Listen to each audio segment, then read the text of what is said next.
Temporary injunction. An appeal is a rehearing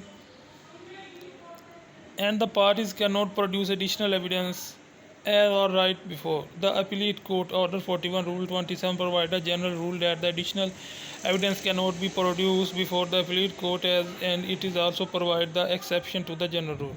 Relevant provision 107 order 41 rule 27 829. Production of additional evidence in appellate court. Additional evidence किसी कहते हैं, additional कहते हैं बाद में दाखिल किया गया अजाफी एविडेंस इन एप्लीट कोर्ट, जहाँ पर एप्लीट कोर्ट है।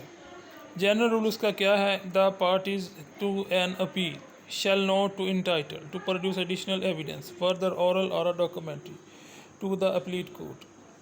ठीक है ना। Exceptions to the general rule, appellate court में टेक एडिशनल एविडेंस और require each such evidence to be taken. Modes of proceeding additional evidence, ये पढ़ लें आप।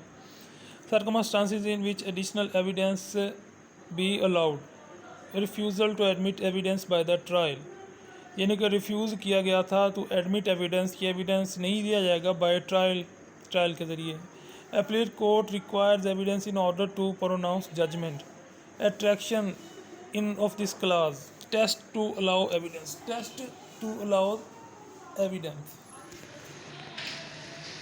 उसके बाद में record of the reasons. Appellate court requires evidence for an other substantial cause. उसके बाद में आ गया additional evidence by the consent of the party. Procedure to adopted, appeal आ गई, कंक्लूजन आ गया। तो ये बहुत ही आसान क्वेश्चन है, यानी कि जो टेम्परेरी इंजेक्शन होता है उसके अंदर जब एविडेंशियल जो एक्स्ट्रा एविडेंशियल है वो किस तरह शामिल किया जाता है, उसको आप ज़रूर पढ़ लें। कोई इसके अंदर इम्पोर्टेंट बात इस तरह की नहीं है जिसको मैं समझाऊँ। और